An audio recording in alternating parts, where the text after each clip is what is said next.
qu'elle écrit en disant « T'as de beaux yeux, tu sais ».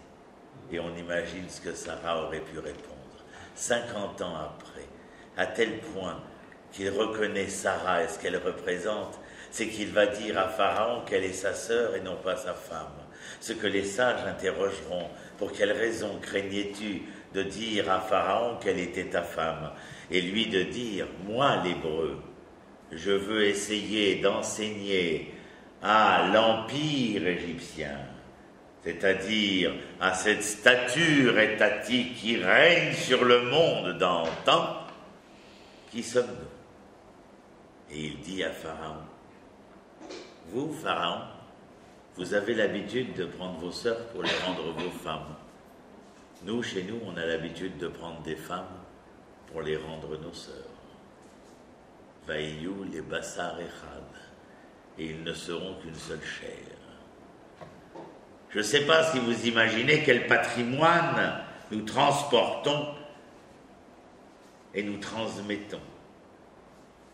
Mais dire à Pharaon qu'il prenait ses sœurs pour les rendre ses femmes, il est bien évident que l'éthique et la morale étaient très loin de ce que l'hébreu voulait enseigner lorsqu'il disait qu'il prenait des femmes pour les rendre ses sœurs, car tous les jeux et l'étude de l'histoire n'avaient comme finalité de se rencontrer pour mieux se conjuguer à la première personne du pluriel, c'est-à-dire nous.